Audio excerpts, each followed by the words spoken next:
Good morning और happy साबत।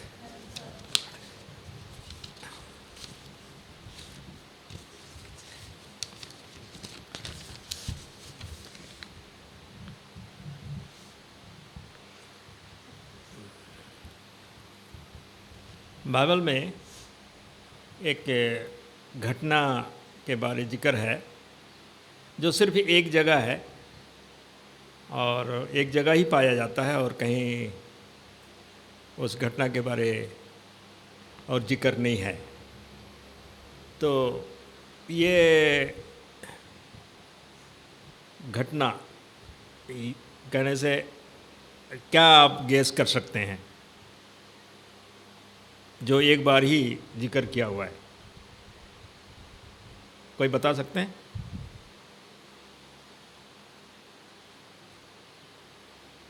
और वो है, हिंदी में लिखता है उसको हर्मगिदोन का युद्ध। अर्मगिदोन, इंग्लिश में अर्मगिदोन लिखता है। और इसका सवाल है कि अर्मगिदोन का युद्ध क्या है। प्रकाशित वाक्य 16:16 में कहता है, प्रकाशित वाक्य हम खोलेंगे, प्रकाशित वाक्य 16 का 16, रेवल्यूशन 16 का 16 में।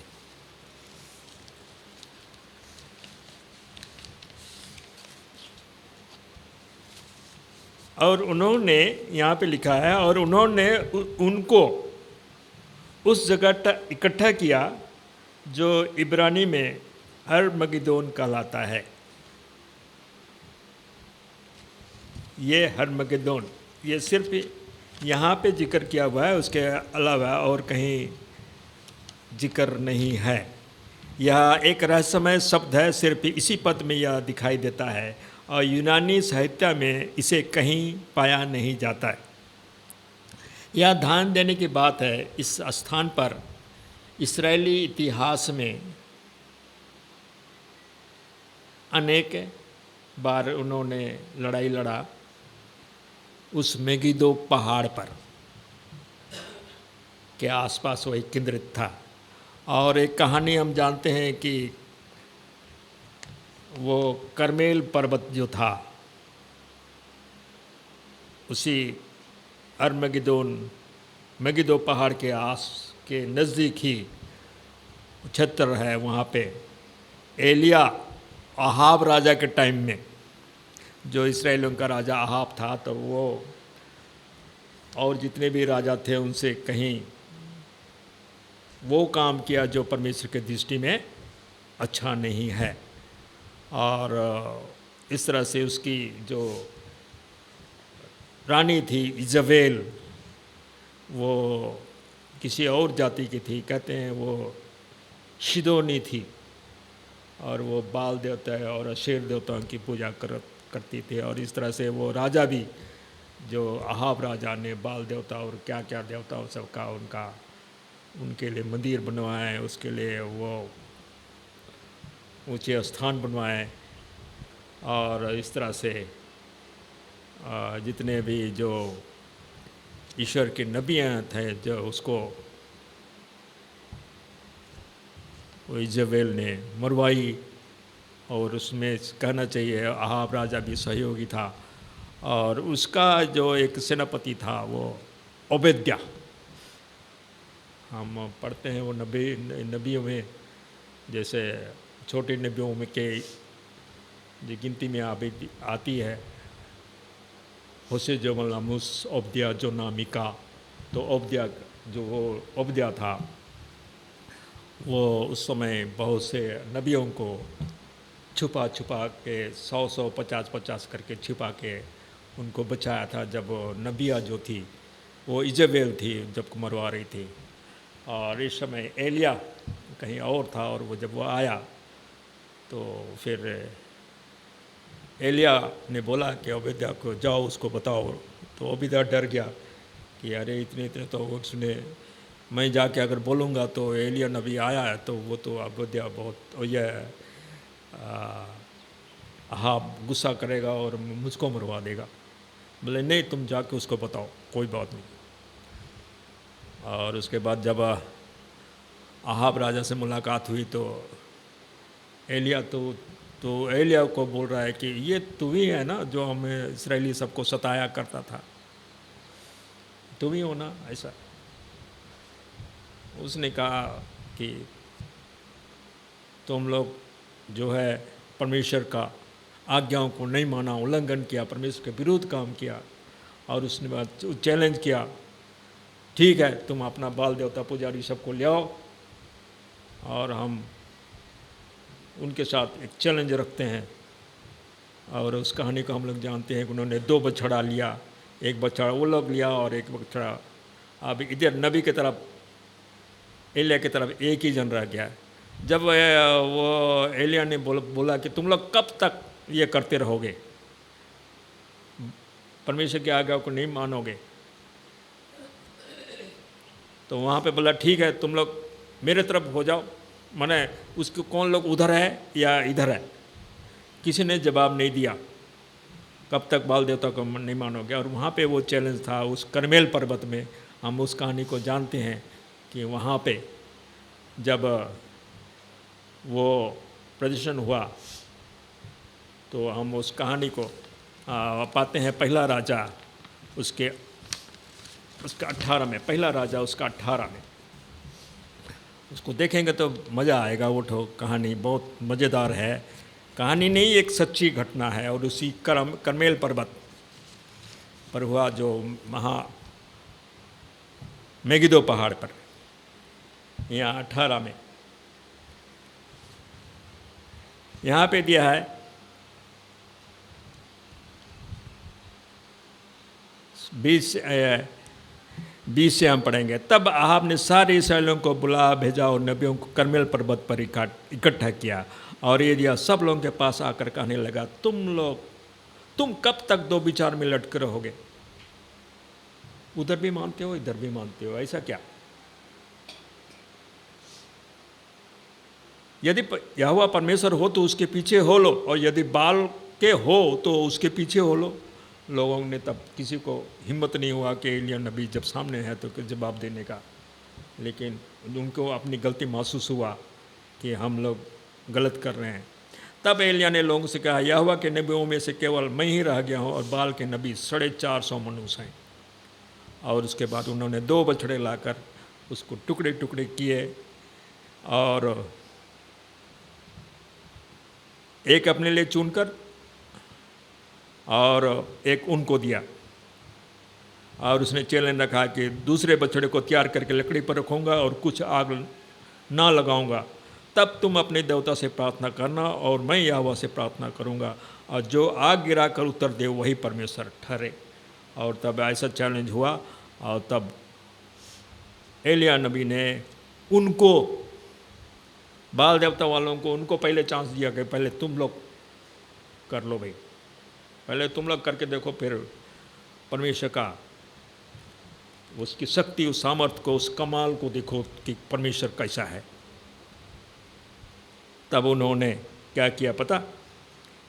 तब उन्होंने उस बछड़े को जो उन्हें दिया गया था लेकर तैयार किया और भोर से लेकर दोपहर तक यह कहकर बाल से प्रार्थना करने लगे, करते रहे, हे बाल हमारी सुन, हे बाल हमारी सुन, हे बाल देवता हमारी सुन। परंतु यहाँ लिखा है, परंतु कोई शब्द और ना कोई उत्तर देने वाला हुआ। तब वे अपनी बनाई हुई बेदी पर उछलने कूदने लगे। जैसे हम लोग यहाँ देते हैं, अब दशहरा आने वाली है, लोग ऐसे करते हैं, घंटी बजाते हैं और उछलने कूदने लगते हैं, नाचते हैं। ये हमें दिखाई देगा और देखते भी आए हैं और अभी इस समय देखने को मिलेगा। दोपहर को एलिया ने यह कहकर उनका ठट्ठा किया, ऊंचे सबसे पुकारो, वह तो देवता है, वह तो ध्यान लगाया होगा, वह कहीं होगा, कहीं यात्रा में गया होगा, या हो सकता है सोता हो, उसे उठाओ, सो रहा है उठाओ। वो तो देवता है, मूर्ति का बनाया हुआ, मिट्टी का बनाया हुआ, चांदी का बनाया, चाहे सोना का बना लो, कुछ भी बना लो, है तो मूर्ति। जवाब देगा ना। आँख है तो मगर आँख नहीं देख सकते, पैर है मगर चल नहीं सकते, है तो मूर्ति। और उन्होंने बड़े सबसे पुकार पुकार के अपनी रीति के अनुसार छुरियाँ और बर्छियाँ अपने यहाँ तक घायल किया कि लहूलुहान हो गया और दोपहर हो गया। भेंट चढ़ाने का समय भी जाता रहा, परंतु कोई शब्द ना सुन पड़ा और ना तो किसी ने उत्तर दिया और ना कान लगाया, कोई नहीं सुना। तब एलिया बोला, मेरे पास आओ। सब लोग उसके निकट आए। तब उसने यहोवा की वेदी जो गिराई गई थी मरम्मत की, फिर जैसे व्यवस्था और व्यवस्था में इसका जिक्र है कि वो बिना छांटे हुए, बिना टूल्स लगाए हुए, बिना तरासे हुए उस पत्थर को चून चून के उन्होंने वेदी बनाई और उसके ऊपर उस बछड़े को जो बलिदान करना था उसके ऊपर लगाया, उसके ऊपर रखा। और उसके बाद पता क्या हुआ, यहाँ पे लिखा है कि यहोवा का यह वचन आया था, तेरा नाम इसराइल होगा। 12 पत्थर छांटे और उन पत्थरों से यहोवा के नाम की वेदी बनाई और उसके चारों ओर इतना बड़ा एक गड्ढा खोद दिया कि उसमें 2 सा बीज समा सके। यहाँ लिखा है लगभग 15 लीटर।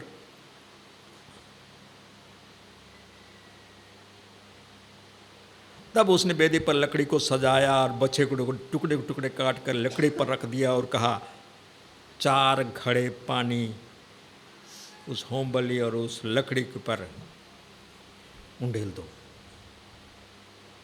दूसरी बार फिर वैसे किया, उंडेल दिया। तीसरी बार फिर उंडेल दिया। सब तो गीला हो गया, लकड़ी भी गीला हो गया।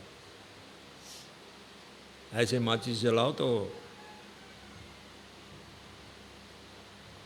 शादी में अगर ऐसा लकड़ी, हमारे यहाँ जब लेलिंग की शादी की हो रही थी तो वहाँ जलने में बड़ी मुश्किल हो रही थी क्योंकि वो लकड़ी सूखा नहीं था, पर ऐसे हुआ। लेकिन यहाँ पर क्या होता है, तब लोगों ने तीसरी बार वैसे ही किया और जल वेदी के चारों ओर बह गया और गड्ढे को भी उसने जल भर दिया। फिर भेड़ चढ़ाने के समय एलिय्याह नबी समीप जाकर कहने लगा, हे अब्राहम, इसहाक और इस्राएल के परमेश्वर, आज यह प्रकट कर कि इस्राएल में तू ही परमेश्वर है और मैं तेरा दास हूँ और मैंने यह सब काम तुझसे वचन पाकर किए हैं। हे यहोवा मेरी सुन, हे यहोवा मेरी सुन के लोग जान ले कि यहोवा तू ही परमेश्वर है और तू ही उनका मन लौटा देता है। इतना प्रार्थना करना था और क्या हुआ जानते हैं? तब यहोवा की आग आकाश से प्रकट हुई और होम बलि की लकड़ी और पत्थर और धूलि समेत सब कुछ भस्म हो गया, राख बन गया और गड्ढे का जल भी सूख गया। ये है यहोवा परमेश्वर, ये है यहोवा परमेश्वर जो सर्वशक्तिमान है।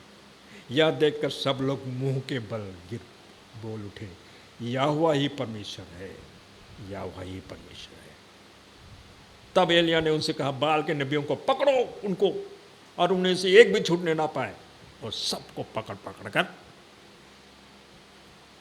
एलिय्याह ने उन्हें नीचे किरसोन नाली में जाकर मार डाला। वही कर्मेल पर्वत, वही हरमगिदोन के सामने का किस्सा, ये वो वहीं पर। और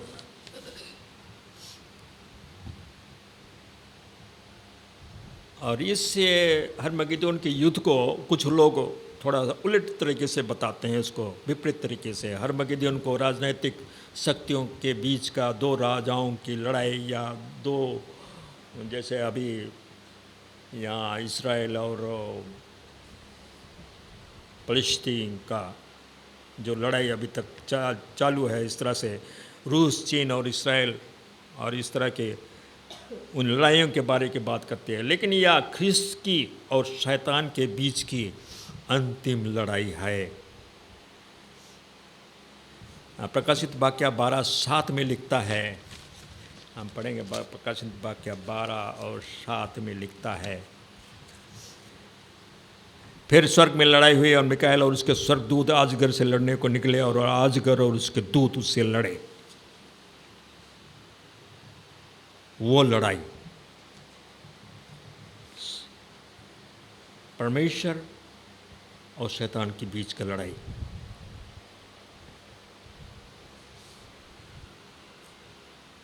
यहाँ लिखा है, तब प्रबल ना हुए और उस वक्त में उनके लिए फिर जगह न रही। तब वह बड़ा अजगर अर्थात वही पुराना सांप जो इब्लीस और शैतान कहलाता है, सारे संसार का भरमाने वाला है, पृथ्वी पर गिरा दिया गया। वो लड़ाई, और ये लड़ाई, इस युद्ध का अंतिम फैसला 1000 वर्ष के अंत में होता है, जब शैतान गोग और मगोग को लेकर आक्रमण करता है। ये मैं सोच रहा था ये गोग और मगोग क्या है।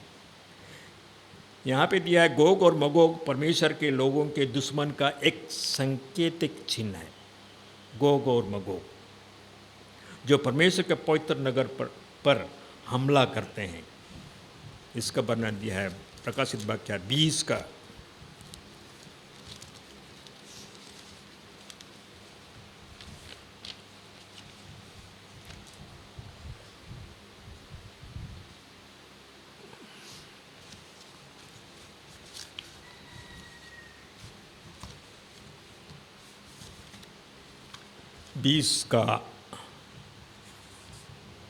प्रकाशित वाक्य 20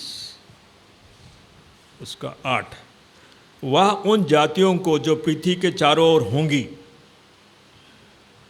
यहाँ लिखा है जब 7वां से है 20 का 7 है, जब 1000 वर्ष पूरे हो चुकेंगे तो शैतान का कैद से छोड़ दिया जाएगा। वह उन जातियों को जो पृथ्वी के चारों ओर होंगी अर्थात गोग और मगोग को जितनी गिनती समुद्र के बालू के बराबर होगी, भरमा कर लड़ाई के लिए इकट्ठा करने को निकलेगा। वो शैतान के परमेश्वर के लोगों के दुश्मन का एक संकेतिक चिन्ह है गोग गोग मगोग। हर्मगिदोन में शैतान अपना अंतिम हमला करेगा। शीघ्र ही शैतान किसी दिन मसीह का रूप धारण करेगा। लगेगा कि वाकई ये है मसीह है, और जगत के लोगों को पशु की आराधना करने के लिए उत्साहित करेगा। हम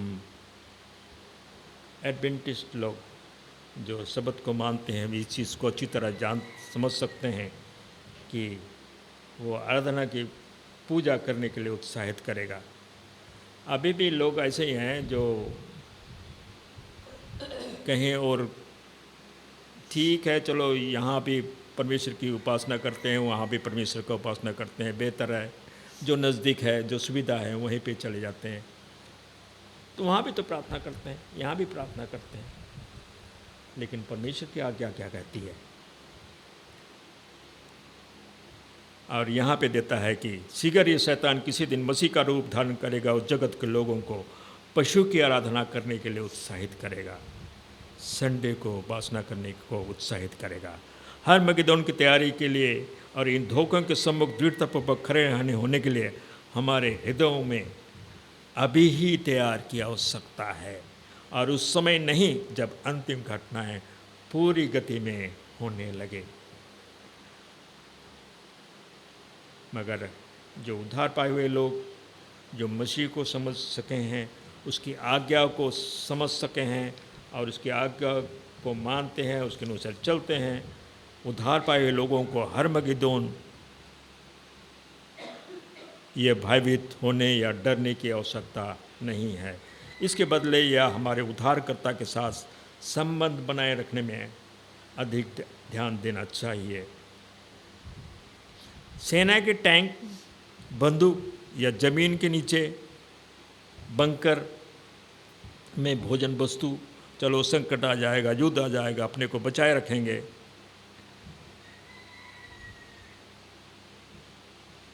किसी व्यक्ति के लिए कोई सुरक्षा नहीं दे सकती।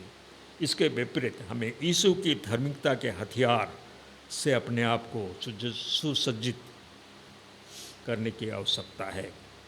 हम उसके हथियार को जानते हैं, विश्वास की ढाल, वचन की तलवार,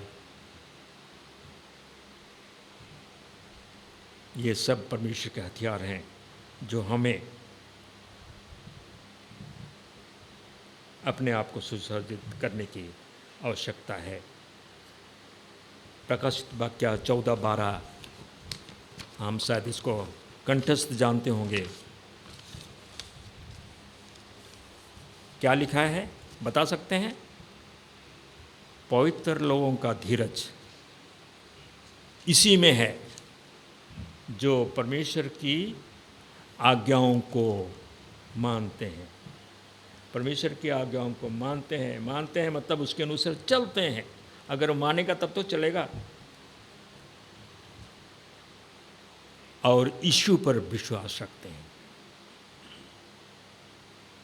पवित्र लोगों का धीरज इसी में है जो परमेश्वर की आज्ञा को मानते और यीशु पर विश्वास करते हैं। अगर हम यीशु पर विश्वास करते हैं तो निश्चय ईश्वर की उसकी आज्ञाओं को मानेंगे और उसके अनुसार चलेंगे और अपने जीवन को उसके अनुसार चलने की कोशिश करेंगे और परमेश्वर से प्रार्थना करेंगे, परमेश्वर तो हमारी सहायता कर, मदद कर। हम कमज़ोर ज़रूर हैं, लेकिन हम लोग पिछले सबत लेसन में पढ़ रहे थे, जैसे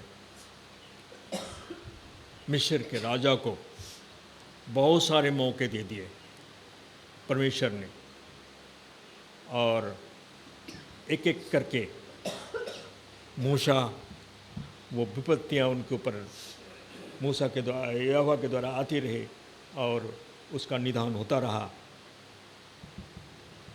और फिर भी जो मिस्र का राजा फिरौन जो था अपने मन को कठोर करता गया, क्योंकि वो नहीं मानने को तैयार, इसलिए परमेश्वर ने उसको छोड़ दिया। ठीक है, नहीं मानते हो तुम उसको, परमेश्वर इसीलिए उनको